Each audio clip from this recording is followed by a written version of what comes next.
What happened to you? I don't know. Behind the scenes, this masterpiece was fueled by chaos, like Fox executives watching Gillian Anderson's audition and asking, "Where's the sex appeal?" Or a spin-off episode that literally predicted 9/11 6 months before it happened. Gillian Anderson found out that she was pregnant during season 1. For Fox, this was no miracle. It was a breach of contract. They pushed to have her recasted immediately.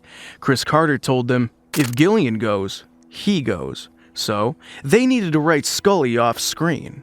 Fast, while Gillian gave birth. And what came out of that panic was the abduction arc, the experimentation, the shadow government conspiracy, an entire mythology pillar built in a matter of weeks to protect an actress the network wanted to replace. Frank Spotnitz later admitted the pregnancy forced the show to become serialized in a way that they had never even intended. Go back and watch Ascension in season 2.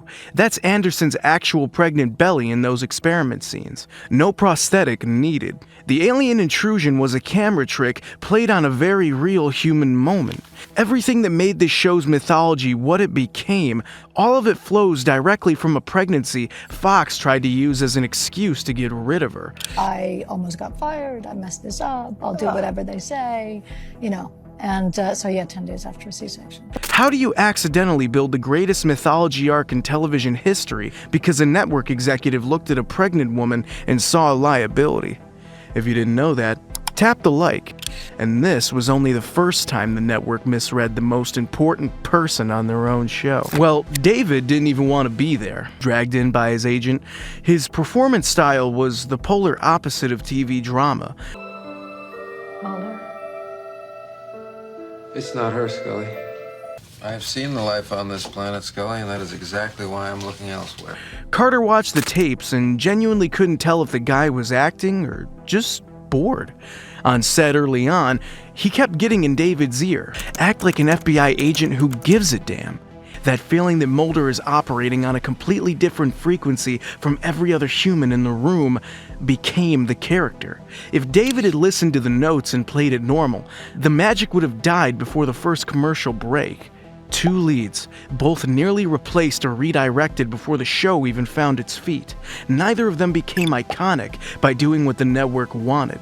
At what point does a network that kept trying to fix its own show stop being the villain of the story and start being the proof that the show was right about everything? Because it runs through every single thing on this list. Season 4, Episode 2. It opens with 3 brothers burying a live newborn in the dirt during a rainstorm. Director Kim Manners called it the most awful shot of his entire career. Fox censors asked the production to change the audio so that the baby sounded sick rather than healthy, as if that made burying a child alive more acceptable. The kind of logic that only lives in a network boardroom. And then there's the Peacock family. Inbred, a quadruple amputee mother kept on a sled under a bed. I can tell you don't have no children. Maybe one day you'll learn to love when you know your boy will do anything. Johnny Mathis read the script and refused outright to let them use Wonderful Wonderful. They hired a sound-alike just to get a 1950s pop hit playing over a double murder. It's wonderful, wonderful, oh, so wonderful. After it aired, a Fox executive called the writers and said, and this is the actual quote, "You guys are sick," and then hung up. The writers were genuinely confused. They thought they'd written just a standard episode. What does it say about how dark the writers' baseline was that an episode featuring a live infant buried in a rainstorm, a mother kept on a sled under a bed, and a double murder soundtracked by a 1950s pop hit registered internally as a normal Tuesday? The network locked the footage in a vault, a never-to-be-repeated order stamped on it officially. If you listen to the first 30 seconds of Wonderful Wonderful, then think about what's playing over a bedroom murder in rural Pennsylvania, the X-Files image colonizes it completely. You can't get the original version back. And then there's Vince Gilligan. He wrote 30 episodes of The X-Files. And in 1998, he wrote Drive and cast a then unknown Bryan Cranston as this hateful, bigoted man Mulder is forced to help. By the end of 42 minutes, you don't just understand the guy, you feel sorry for him. Gilligan later said that Drive was his literal blueprint for Breaking Bad, the first time he realized that he can make the audience genuinely root for a monster. And once he started Breaking Bad, he encoded the X-Files into its DNA deliberately. The Lariat rent-a-car stickers from Mulder's cases on Walt's vans, the fictional Craddock Marine Bank where the drug money gets laundered. He hid 10/13, Chris Carter's birthday, on Gail's clock in the lab. Look, Breaking Bad is the greatest TV drama ever made. That's not a take, that's a verdict. But the fact that it required the X-Files to exist in the first place, and that Gilligan spent a decade leaving breadcrumbs back to where he started, that's the part the legacy conversation keeps skipping over. He carried the whole toolbox with him and built something better, and Carter taught him how. Gilligan went further than the teacher. Fox wanted a bombshell. Carter wrote Tess next to Gillian's name in his notes, meaning, I want her, but I'm going to war for this. The disrespect didn't stop at casting. Gillian was expected to walk one step behind David on camera. She refused, held her ground until the directors let Scully walk side by side as an equal, and to stay in frame with her 6-foot co-star, she spent years on a wooden board on set. They called it the Gilly board. That's what it physically costs just to be in the shot. The woman Fox nearly blocked became one of the most important characters in television history, and the network wasn't done. Every time they thought they'd contained what Gillian could do, she did something larger. The numbers on that are more specific than most people know. But first, the show itself almost didn't exist at all, and the reason why tells you everything about how Hollywood actually evaluates things it doesn't understand. Carter pitched it to Fox first. They passed. Columbia, Universal, Paramount all said the same thing. Sci-fi is for B-movies.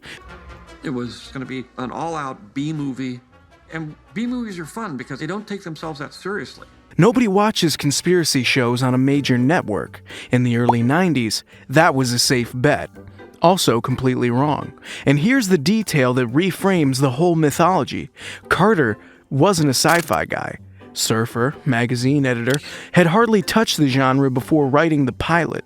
He didn't pull from Asimov, he pulled from a 1960s British spy show called The Avengers. The entire architecture of paranormal America and shadow governments built by an outsider who'd been turned down by almost everyone in Hollywood, working from source material nobody in the room recognized, which is genuinely the most X-Files thing about the whole origin, the truth hiding in plain sight. Nobody looking in the right direction. The name Peacock wasn't an accident.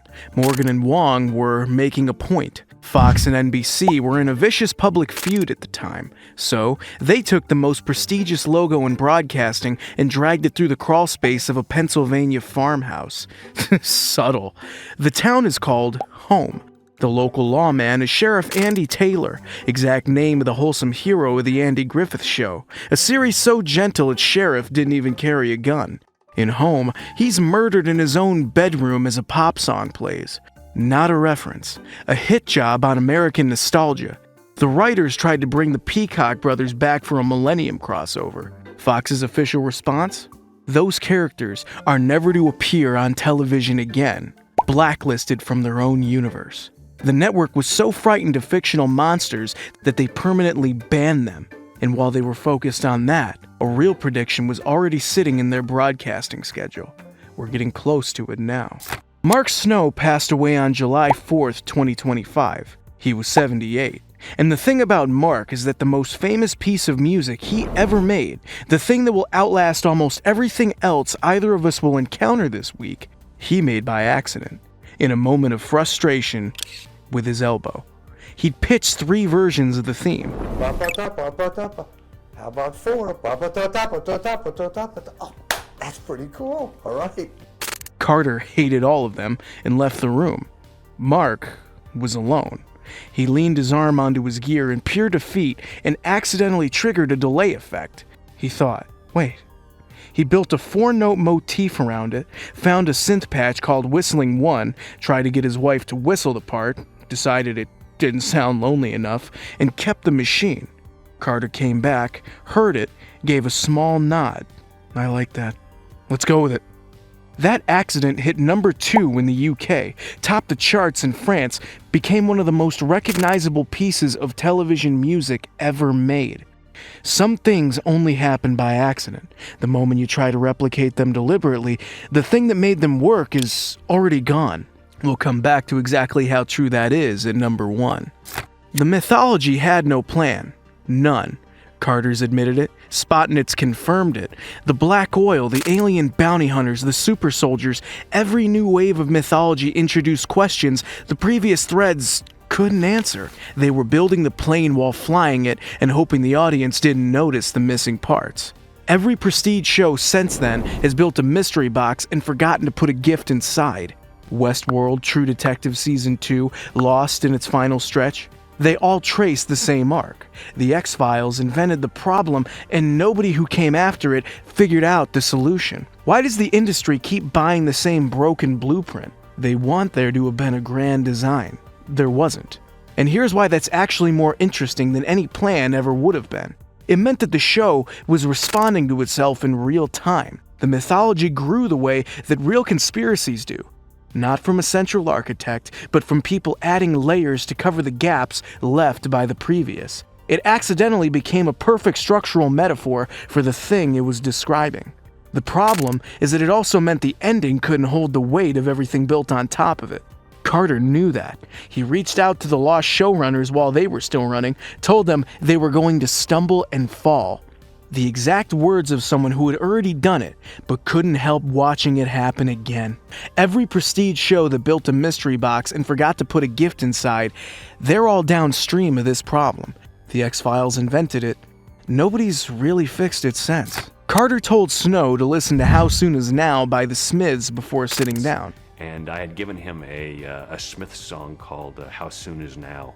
He expected Snow to pull from that legendary shaking guitar, the mournful, echoing quality that everyone knows. Snow listened, and while everyone else fixated on the guitar, he heard something buried underneath. High-pitched, lonely slide notes that most people tune out completely. A whistle that wasn't really there. That's what he chased. And what he took in the end was the whistling. Morrissey is whistling at the end of that song, and he turned it into that theme song. So the DNA running through the most famous sci-fi theme in TV history is Morrissey and Marr, the kings of 80s depression, a song about romantic loneliness that ended up as the signature sound of government cover-ups and alien abductions. Play them side by side, it's not an obvious lift. It's a ghost of one song living inside another. But once you hear where it came from, a bunch of miserable guys from Manchester recording in the mid-80s, not thinking about UFOs at all, you can't fully separate them again. Why does knowing the connection make both things just feel more accurate? The Scully effect isn't a fan theory. It has numbers. According to the Gina Davis Institute, women who regularly watched The X-Files were 50% more likely to work in STEM than those who didn't.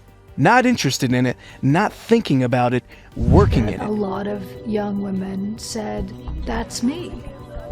I'm interested in that. I want to do that. I'm going to be that. In the 90s, Scully was the only prominent female STEM lead in primetime television. That's not an exaggeration. She was it. The woman Fox nearly didn't cast because she wasn't sexy enough. The one they tried to fire for getting pregnant. The one they made walk behind her co-star.